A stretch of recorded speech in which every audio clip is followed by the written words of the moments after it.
오늘의 큐티 말씀은 누가복음 3장 15절부터 38절입니다. 제목, 세례를 받으신 예수님. 먼저 앞뒤 문맥을 살펴보겠습니다.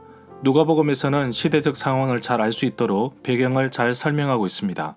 로마 황제 디베르가 통치하던 때에 세례 요한이 등장합니다. 요단강 주변에서 회개의 세례를 베풀고 있었습니다.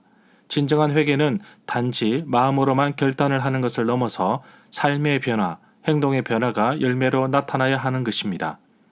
예수님은 하나님의 아들로서 죄가 없으시지만 세례를 받으십니다.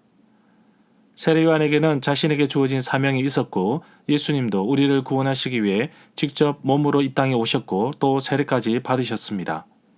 우리를 구원하시기 위해 이 땅에 오신 예수님은 죄가 없으신 분이십니다.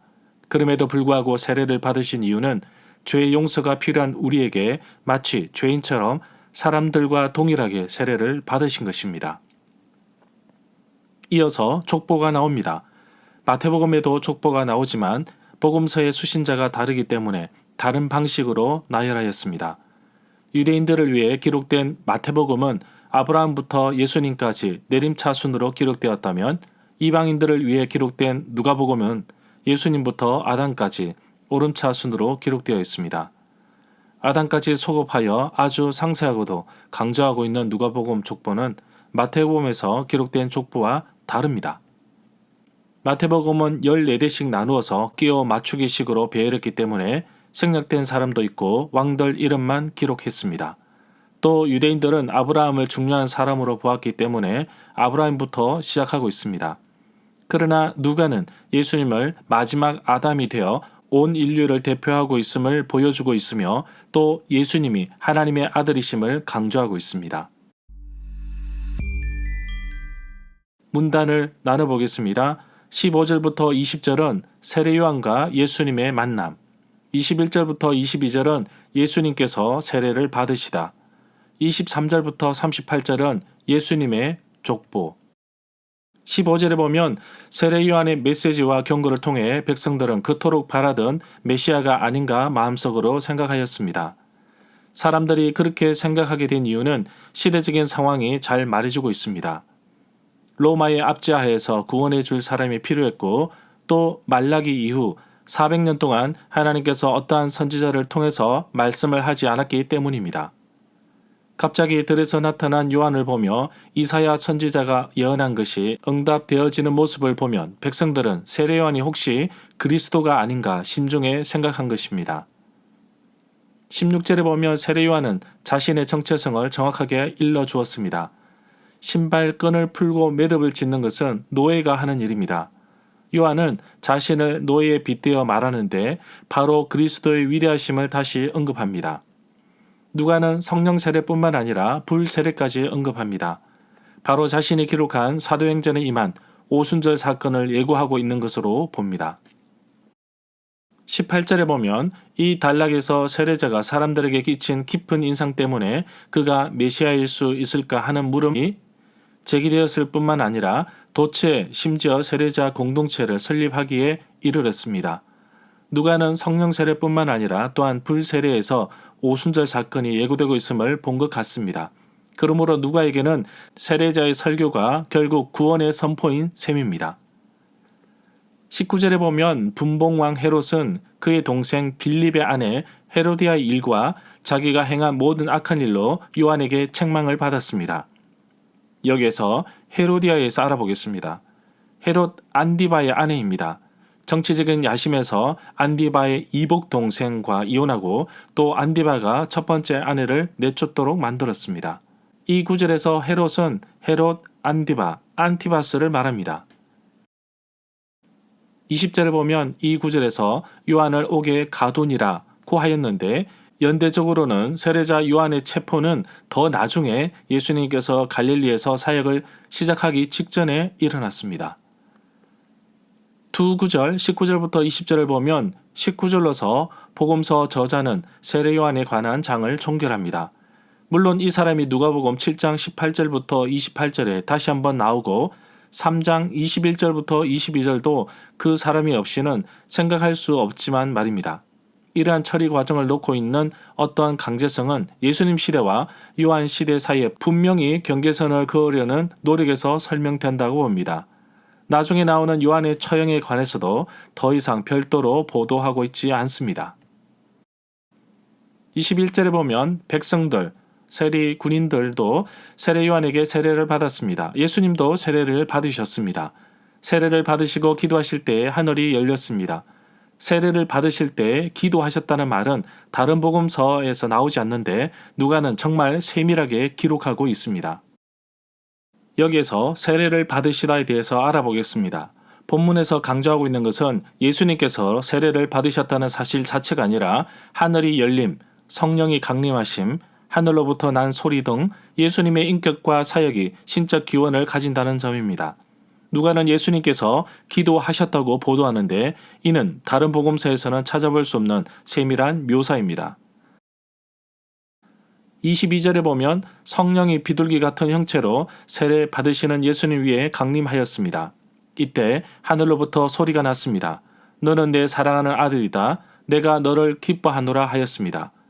이 구절에 형체로 라는 말이 나오는데 누가만 명백하게 묘사하는 부분입니다. 두 구절 21절과 22절에서 누가는 세례 과정을 하나의 종속문으로 언급함으로써 그의 진술을 다음과 같은 점에 집중시킵니다. 즉 성령과 불로 세례를 주실 분에 대한 세례자의 예고가 성취되기 시작한다는 것입니다. 예수님 안에서 이스라엘과 온 세상에 성령을 주실 더 강한 분이 이미 나타났습니다.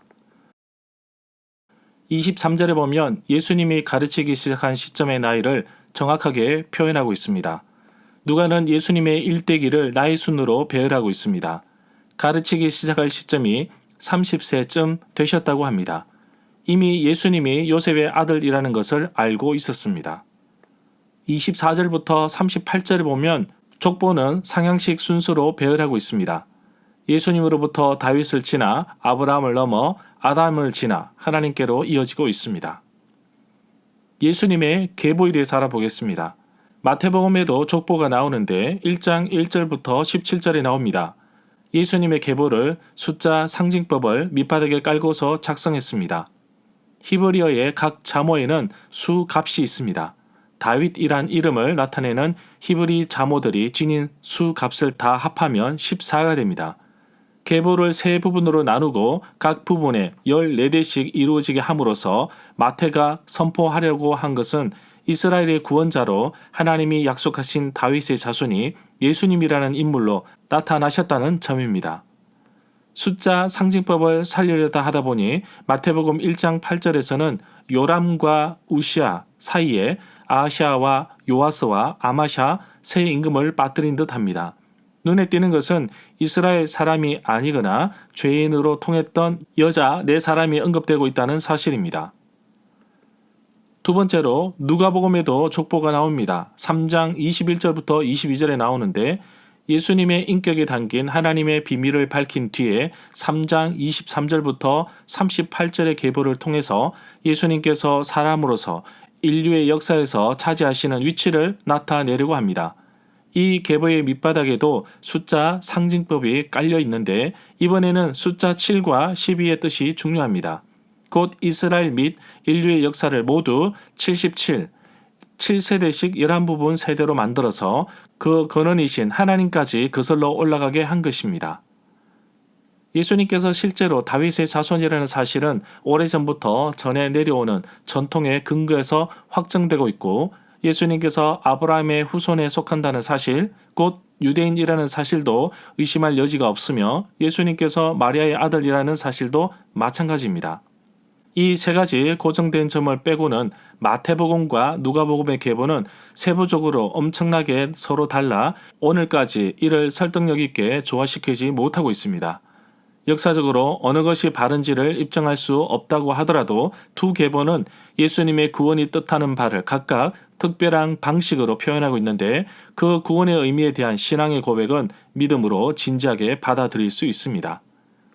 두 계보를 만든 사람에게는 처음부터 이런 신앙 고백을 하는 것이 중요했으리라고 생각하는 주석가들이 많습니다.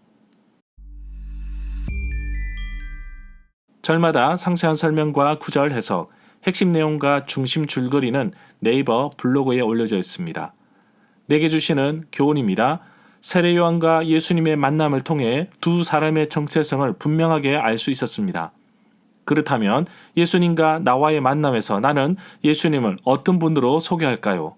어떤 사람은 예수님을 자기 자신의 성공을 위해, 자기 자녀의 성공을 위해 사용하기도 합니다. 세례 요한은 자신이 메시아의 앞길을 준비하는 사람으로서 오직 예수님을 향하여 달려온 사람입니다. 조금도 자신의 욕심과 영광을 위해 살지 않았습니다. 예수님도 온 인류를 구원하시기 위해 하나님께서 주신 사명을 가지고 이 땅에 오셨습니다. 죄와는 아무런 상관이 없으시지만 이 땅에 인간의 몸을 입고 오셔서 우리와 동일하게 사셨습니다. 죄를 용서받아야 할 온 인류를 위해 죄인처럼 세례도 받으신 것입니다. 예수님만이 온 인류를 구원하시기 위해 이 땅에 오신 분이심을 고백하며 다른 사람에게도 예수님을 소개하며 나에게 주신 사명도 잘 기억하며 살아가는 하루가 되기를 간절히 소망합니다.